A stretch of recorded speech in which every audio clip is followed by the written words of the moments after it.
In this video, we will cover bone remodeling and modeling. Ossification is the process by which the bone matrix is formed and hard mineral crystals composed of calcium and phosphorus are bound to the collagen fibers. Calcium compounds must be present for ossification to occur. These mineral components give bone its characteristic strength. Osteoblasts do not make these minerals but take them from the blood and deposit them in bone, whereas the proteinaceous collagen gives bone its resilience. What is resilience? Resilience refers to the ability of a tissue to withstand stress and return to its original shape. Bone is rigid and strong due to its mineralized matrix, making it highly resilient to mechanical forces. The skeletal changes as we age. Throughout childhood, bone formation and growth occur with a gradual loss of bone density beginning in early adulthood and increasing in significance in older adults. Bone cells work constantly throughout the lifespan, destroying old bone and depositing new bone. During early and middle adulthood, ossification and resorption are in balance, with the amount of bone being formed equaling the amount of bone being destroyed. During the growth periods of childhood and adolescence, the creation of a bone occurs at a faster rate than resorption. After about age 40, bone loss increases while bone formation slows, causing bone to weaken. Because bone adapts to withstand physical stress, it is possible to increase bone density through physical exercise. Likewise, a lack of physical exercise causes increased bone loss. This is particularly true in bedridden patients as well as in astronauts experiencing the weightlessness of space.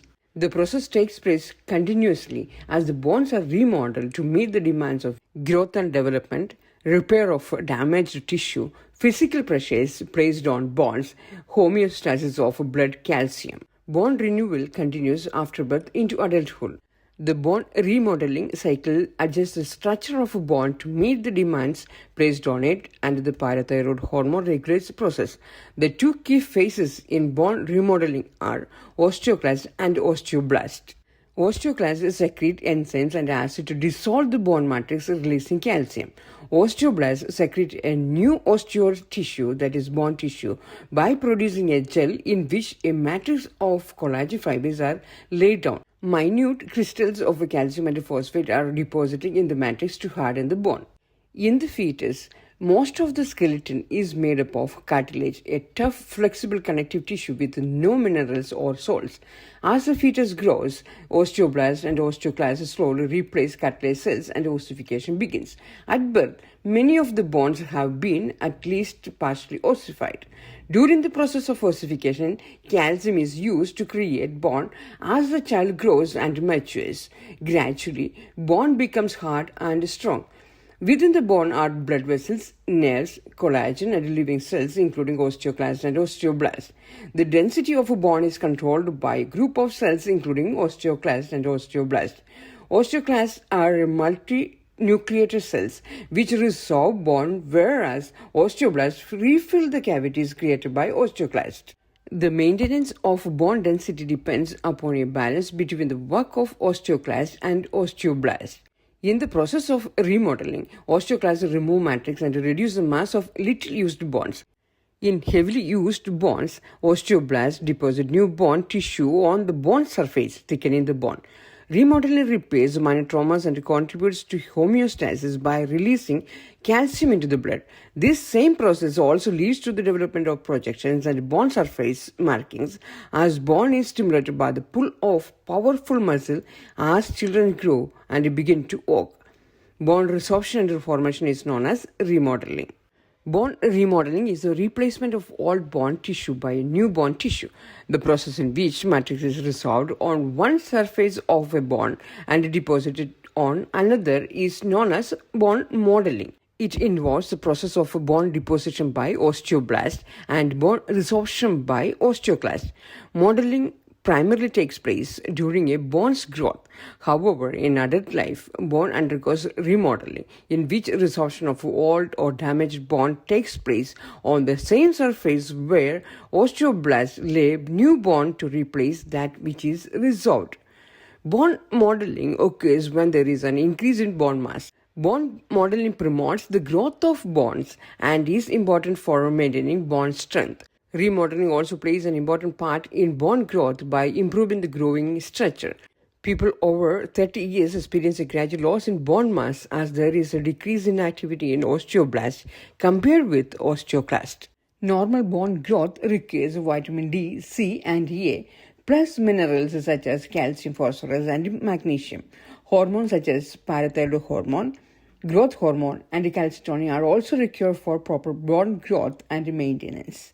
Injury, exercise, and other activities lead to remodeling, but even without injury or exercise, about 5 to 10% of the skeleton is remodeled annually just by destroying old bone and renewing it with fresh bone. Bone remodeling allows bone to adapt to stresses by becoming thicker and stronger when subjected to stress. Bones that are not subject to normal stress, for example, when a limb is in a cast, the bone will begin to lose mass. A number of factors play a part in the decrease in bone mass. For example, the use of glucocorticoids enhances the activity of osteoclasts, reducing bone formation. Loss of bone mass reduces strength and increases risk of fracture. Bone remodeling is controlled by genetic factors, a negative feedback hormone loop, and in response to gravitational and mechanical forces. The negative feedback hormonal loop maintains calcium-ion homeostasis in the blood. Ionic calcium is essential for nerve impulse transmission, blood coagulation, muscle contraction, cell division, and secretion by glands as well as nerve cells. Blood calcium needs to be kept at a constant level for a healthy functioning of cells, and this is achieved by continuous interchange between the large stores of calcium in bones and the calcium in blood. When there is a shortage, calcium moves from bone to blood. When there is an excess, it moves in the opposite direction under the influence of endocrine system. More than 99% of the body's calcium, or 1200 to 1400 gram of calcium, is present in the bone. The remainder is primarily in the cells and a small amount is in the blood. Hormonal controls keep blood calcium ions in a range between 9 and 11 mg per dl of 100 ml of blood is present. Vitamin D controls calcium absorption from the intestine. Children under age 10 need 400 to 800 mg of calcium in their daily diet, whereas people between ages 11 and 24 require 1200 to 1500 mg.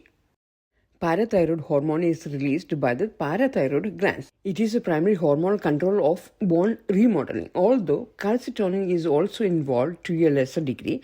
Elevated levels of calcium ions in the blood stimulate the secretion of hormone calcitonin. Parathyroid hormone is released when blood levels of ionic calcium decline, stimulating osteoclasts to resorb bone and releasing calcium into the blood. Osteoclasts break down old as well as new bone matrix. Rising blood calcium causes parathyroid hormone release to stop, reversing its effect and lowering blood calcium. Blood calcium homeostasis is therefore maintained. However, if blood calcium levels are low for a long time, the bone loses minerals and develop large irregular holes. Both bone density and bone turnover react to a variety of hormones. The adipose tissue releases the hormone leptin, which helps to regulate bone density, weight, and energy balance. Leptin appears to inhibit the actions of osteoblasts via mediation by the hypothalamus, activating sympathetic nerves that serve bones. The balance between bone destruction and formation are regulated by interactive processes of brain, skeleton, and intestine. Serotonin mediates these processes and is primarily manufactured in the intestine.